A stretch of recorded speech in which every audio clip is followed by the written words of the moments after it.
Bom dia. É muito difícil falar depois da Helena. É. Ela colocou muito claro e dá para sentir na sua palestra que a energia de um líder que inspira, ela é muito importante, né? E realmente é a minha premissa.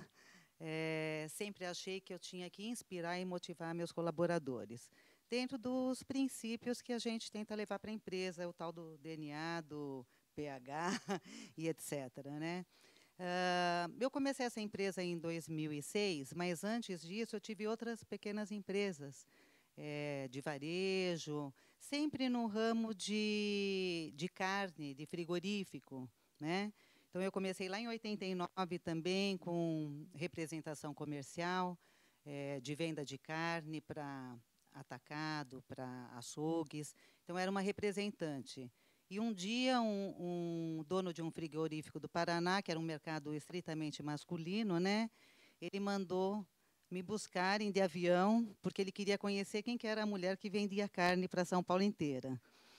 E comecei sem saber o que que era um boi, o que que era uma vaca, qual que era a diferença dos dois, mas acreditando no sonho, né, de ter um negócio, de empreender, e fui aprendendo.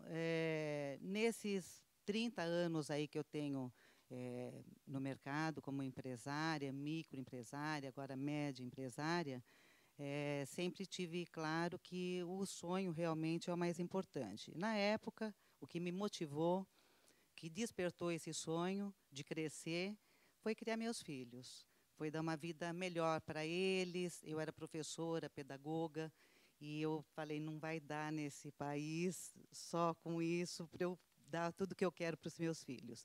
Então, comecei a me colocar nas oportunidades que apareceram para mim. Eu sempre falo que eu abracei todas. Podem não ter sido grandes oportunidades, mas eu as peguei e fiz o melhor que eu pude delas. Em 2006, depois de ter açougue, de ter distribuidora de carnes, etc., eu fui para a prestação de serviço e fundei a Confiança Log. Comecei com 4 colaboradores. Na verdade, na época, eu tinha uma distribuidora de carnes, eu parei, o mercado deu um problema no Brasil, com aquela época da vaca louca e tal. Então, eu falei, vou tirar o time de campo, porque os grandes players vão dominar o mercado e eu vou ter problema. Então, eu tirei umas férias de 30 dias, foi o máximo que eu consegui num período assim ininterrupto de férias nesses 30 anos. E parei. Enquanto eu parei, vieram, eu ofereci o espaço que eu estava para um supermercado para que eles locassem, para fazer a logística deles. Aí eles falaram, Rose, nós queremos fazer a logística, mas por que você, em vez de nos alugar o espaço, você mesma não faz a nossa logística? Aí eu pensei, mas o que é logística, né? Eu vou ter que aprender o que é logística primeiro. Aí eu fiz essa análise do que seria logística. A logística faz parte de tudo que a gente executa, né? Então, para você levar o filho para a escola, você tem que ter uma estratégia logística em São Paulo, né?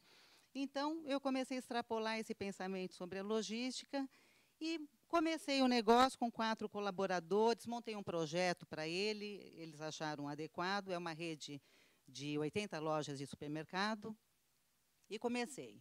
Comecei com um espaço pequeno, com 4 câmaras frigoríficas, que cabia, na época, 140 toneladas só para armazenagem, e fui crescendo, crescendo, e aí eu comecei, essa aqui é aí comecei a pensar a empresa, né? Espera aí, a empresa vai crescer. No primeiro ano a gente já foi para 20 colaboradores, depois 40, 60, e até chegar agora aos 85 colaboradores diretos, fora os indiretos que a gente contrata terceirizados, portaria, restaurante, etc., transporte. E crescemos, chegamos nesse estágio. Mas, em 2010, eu tive um insight também, que para crescer eu tinha que me estruturar melhor, eu queria saber entender aonde que eu queria chegar. E fui fazer uma pós-graduação em logística, fui estudar. embora com 50 e tantos anos, falei, não, eu acho que eu tenho que aliar a teoria à prática para eu ter um resultado melhor. Então, o que eu quero da minha empresa? Qual que é a missão, a visão, os valores da minha empresa? O que eu quero que todos na empresa pensem e tenham uma identidade com os de fora também, com os meus clientes, com as pessoas que eu contrato como prestadores de serviço. Então, nós pensamos a empresa e fizemos o primeiro planejamento estratégico. Nesse planejamento estratégico, nós já chamamos os líderes, né, para participarem conosco desse processo. E, assim, a minha visão, eu coloquei a minha visão e identifiquei quem que tinha realmente os mesmos princípios nossos, né? Então, dentro dessas pessoas da liderança, nós começamos a montar a nossa visão principal, que é de ser sustentável. Então, eu quero trabalhar, eu quero produzir bastante, quero gerar bastante emprego, mas eu não quero perder de vista a sustentabilidade. Então, nós, desde 2010, a gente já vem pensando, substituindo o uso da água por outras situações. Então, eu acredito até que a gente teve um insight importante nesse momento que a gente vive hoje, que eu venho substituindo o uso da água cada vez mais. E, além da gente... aqui é a história do número de colaboradores. Essa situação que a gente está hoje vivendo com relação à crise da água, tudo, hoje nós equacionamos bastante lá na empresa. Além da gente ser uma empresa carbon free, nós compensamos todas as nossas emissões de carbono, plantamos 1.500 árvores por ano. No próximo sábado, nós vamos fazer um plantio simbólico, vamos levar os colaboradores todos com camiseta carbon free para fazer a plantinha da muda. Todo ano nós temos essa atividade. Nós queremos que todos tenham a mesma filosofia dentro da empresa, né? Não quero simplesmente ter uma empresa que fatura muito, que tem uma boa rentabilidade. Quero que nós façamos a diferença no planeta, né? Erros e acertos na trajetória, né? Sempre fui uma líder muito, como é que eu vou falar? Não é autoritária, não é o termo, mas enérgica, né? Firme. Então, assim, desenvolvi sempre uma relação com os meus colaboradores, realmente de mãe. Pode, assim, a gente colocar a teoria aí da administração, está errado, tal, mas eu trabalho com a base da pirâmide. Nós trabalhamos com a base da pirâmide. E eles, ou eles identificam um pai ou uma mãe. Essa é a experiência que eu tenho dos 30 anos trabalhando com a base da pirâmide. Sempre procuro colocar muito claramente a nossa estratégia, os nossos valores, os nossos princípios, e cobro que tenha uma coerência entre os colaboradores e essa visão da empresa. Só que eles sentem assim uma segurança comigo porque eu sou transparente. Então, além de colocar com energia realmente essas questões de princípios e de estratégias e tudo, eles sabem que o que eu falar é realmente o que eu penso e não tem situações diferentes e dúbias. Então, tem uma identidade nesse sentido e um respeito interno entre todos. Teve agora, semana passada, um colaborador que ligou, que estava no Alagoas e precisava de um documento, e ele falou com a RH, que é a Jéssica, que ele estava sacando o fundo de garantia e que precisava de um documento. E você pode falar para a dona Rose que eu parei de beber, que ela vai ficar muito feliz? Então, é assim, você saber, lógico que uma empresa do porte da minha, é possível isso, com 100 funcionários, você consegue saber a história de cada um. Fico muito chateada quando tem um colaborador novo e não foi apresentado para mim. Então, nesse tamanho que a gente se encontra, é possível ainda fazer isso, né? Desenvolvimento da liderança. Bom, era eu e eles, né? Era apenas eu e eles. Aí nós começamos a crescer e achamos que era necessário fazer uma certa hierarquia, dividir os grupos com os líderes para a gente realmente poder organizar melhor os processos, né? Foi muito difícil, demorou uns 2 anos para eles pararem de ir lá na recepção. Eu quero falar com a dona Rose. Então, eles ainda não faziam as etapas, né, de falar com a liderança primeiro, para a liderança, chegar na direção. Mas eu não considero isso um defeito na empresa do tamanho que ela se encontra. Muito pelo contrário, né, eles têm uma confiança e um respeito.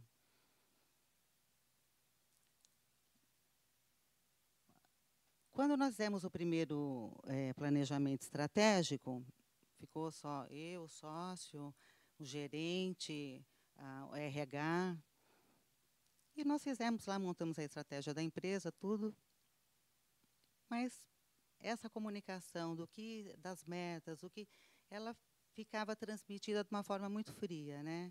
Então nós passamos a integrar os outros colaboradores, os outros níveis hierárquicos no processo de planejamento e colocamos, por exemplo, um representante dos auxiliares, que é a base realmente da pirâmide, para participar também do processo e entender onde que a gente queria chegar e em que isso ia beneficiar todos os colaboradores, e eles começaram a participar conosco do planejamento estratégico.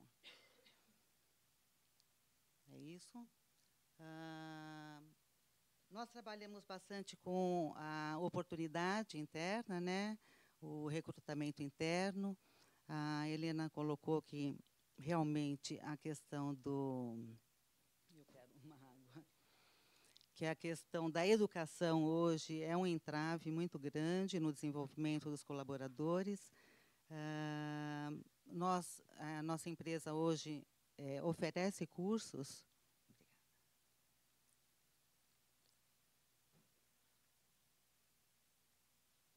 Nossa empresa oferece cursos, ajuda, participa no pagamento desses cursos, apenas cobra uma contrapartida de tempo de permanência na empresa. Mas a gente percebe que, com essa questão do pleno emprego mesmo, as coisas mudaram de 2010 para cá. Nós temos dificuldades hoje em contratar, tanto é que nós fomos pescar num lugar diferente do Rio agora. Nós contratamos os haitianos que estão ingressando no país, estão imigrando. Fizemos uma contratação recentemente de 20 profissionais dentro do universo de 85 diretos que nós temos. Bem representativo. Até em termos de cultura, né, da empresa, é uma situação a ser tratada com bastante cuidado, porque eles também não falam o português. Então, nós colocamos professor de português, estamos colocando professor de português para eles fazerem aula aos sábados, para tentar trazê-los para o ambiente da empresa e que eles entendam o que está acontecendo, porque está muito difícil contratar, o turnover está muito alto, a situação hoje de desenvolvimento até dos colaboradores, até para eles crescerem está difícil, porque não tem recurso background educacional, né? Então, nós temos trabalhado bastante nesse aspecto aí para tentar propiciar o crescimento interno deles. Como essa é uma gestão, né, praticamente familiar, né, na empresa, não profissionalizada ainda em nível de gestão, mas já com profissionais da área de RH, de departamento pessoal e financeiro, bem diferente do que quando começamos em 2006, que era eu e a base da pirâmide. Então, hoje, a gente já deu uma crescida nesse aspecto, uma hierarquizada e a colocação de profissionais com conhecimento mais especializado, eu acho que tudo isso vai ajudando ao crescimento da empresa, né? Eu, quando comecei lá em 2006, que o serviço era muito braçal, eu tinha uma visão de que eu queria cada vez mais diminuir essa força física que o pessoal tinha que desempenhar no trabalho, né? Então, nós investimos bastante em automatização, em tecnologia, para tirar cada vez mais do ser humano que trabalha conosco essa carga de força física mesmo. Embora seja um serviço braçal, a gente tem essa visão de melhorar as condições realmente de trabalho de todos, né? Os desafios de hoje, né? É o aumento da produtividade e da capacidade de produção, a redução do custo da não qualidade. Eu acho que isso é um problema de todos, né? Redução do custo operacional direto e indireto, a redução dos riscos para a marca da empresa, porque quando você amplia o perigo de você perder a, a clareza, né, sobre a missão, a visão e os valores da empresa, é realmente você interferir na marca que você até construiu, né, diretamente ali com os clientes. Contratação que a gente faz, não dá para eu falar aqui sobre essa gestão empírica, né? A gente estava aqui com a Helena, que é uma especialista em RH, mas como a gente trabalha ali com a base da pirâmide, nós mesmos fazemos a contratação dos colaboradores, né? A base ali no CAT, no amarelinho, né? Os cargos assim de conferente para cima, a gente já vai para Cato. E nos preocupamos bastante com a entrevista, que é aquela questão abordada também da identificação. Essa pessoa, ela compartilha os valores da empresa, então isso é muito importante na hora da contratação. E a retenção, que é a política de cargos e salários que a gente desenvolveu de 2010 para cá, um manual de integração, a gente tenta integrar o colaborador, ele fica uma semana na empresa só conhecendo todos os processos, fazendo curso das atividades básicas que ele tenha, para não chegar e ser jogado já no posto de trabalho sem nenhum treinamento, né? E as avaliações de desempenho que nós fazemos, de 6 em 6 meses nós temos avaliação de desempenho. Tem algumas regras, né, para que seja elegível para essas avaliações. Não pode ter falta injustificada. Hoje a gente tem um problema sério de faltas. Mudou muito o comportamento, né, do colaborador nesses últimos anos. Pleno emprego, se eu sair daqui, eu arrumo um emprego ali. Então, os valores deles com relação ao trabalho realmente mudou bastante, né? Então, a gente tenta colocar alguns incentivos. Por exemplo, a gente não desconta o vale-transporte, o percentual de vale-transporte do colaborador que não tem nenhuma falta injustificada. E uma série de benefícios que a gente vai dando para desenvolver esses valores deles que compensa, né, você realmente ser assíduo, não faltar e ter a produtividade. Temos também, dentro dessas políticas de retenção, a gente faz empréstimo, tem um budget, né, um orçamento para empréstimo para colaborador. Ele precisa estar 8 meses na empresa, não ter nenhuma falta injustificada. Então, nós, na necessidade dele, ele faz uma entrevista com o RH. Então, nós fazemos também o empréstimo pessoal para o colaborador sem majorar, sem juros nenhum. Temos a tabela de cargos e salários.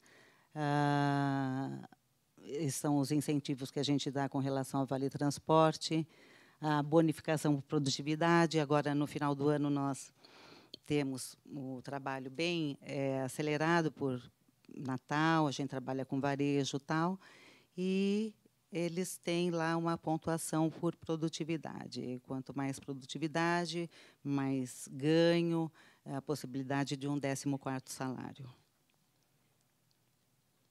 Estamos em andamento com os 5 S's, né? Nós estamos na fase de auditoria já, da implantação do sistema de 5 S's.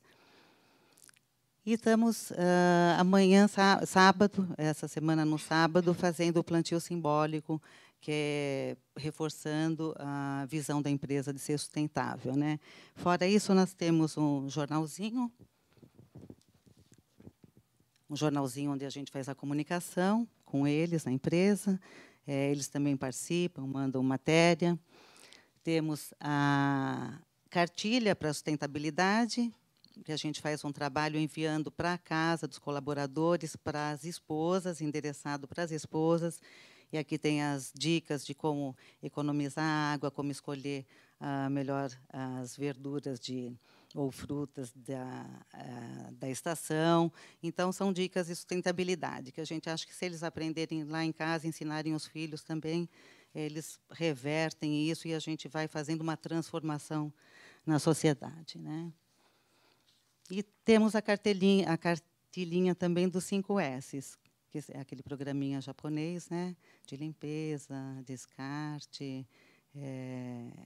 da melhoria das condições de trabalho. Tá certo? Bom, gente, essa é a minha experiência, modesta experiência. São 30 anos.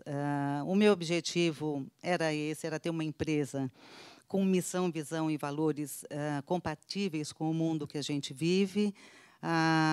Eu trabalho a minha empresa como se fosse minha casa, então eu gosto dela limpa, organizada e com equilíbrio entre os componentes dela, né? É essa a minha experiência. Obrigada.